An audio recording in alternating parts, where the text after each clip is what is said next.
Going bulilit, going bulilit. Kami naman ang inibit. Going bulilit, going bulilit. Wala din ang makulit. Iring-iring is a traditional Filipino children's game that's fun and easy to play. You need at least 5 players to play, but more is fun. The only material that you need is a handkerchief. Your objective to play this game is don't get caught by the person with the earring when you're chosen. Taya. Anong role mo sa laro? Bilang taya, hahanap ako ng isang player na tatargetin ko at magdadrop ako ng panyo sa likod nila. Ang goal nun ay mapalitan sila sa pamamagitan ng paunahang magtakbo. At pagkayari nun, mapapalitan na ang taya. Katulad nito.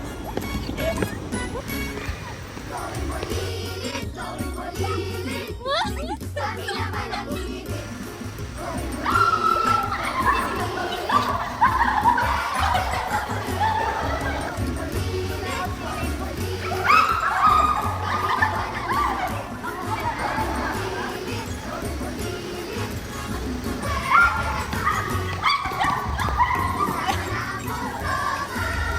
Tawagin ang buong pamilya.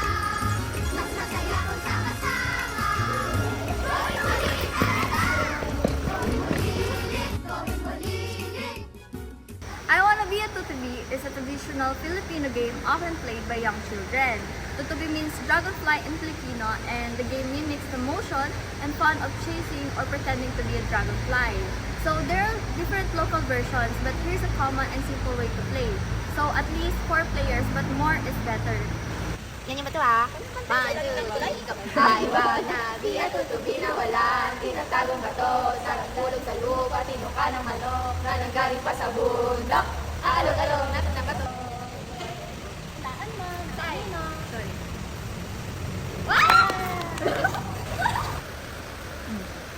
Oh. Ay, wanabi at tutubi na walang tinatagong bato. Na nagpulog sa lupa, tinuka ng manok na nanggaling pa sa bundok. Alog-alog natin na bato. Kaya next ah. Ay, wanabi at tutubi na walang tinatagong bato. Sa nagpulog sa lupa, tinuka ng Sino yun? Taya ka na. Ala, tayo ka na. Hindi. Wanabi at tutubi na walang tinatagong bato. Taya ka! Wala, taya ka! Sa lupa, tinuka ng manok na nanggaling pa sa bundok. Alog-alog ang sarap. Sai! Anak!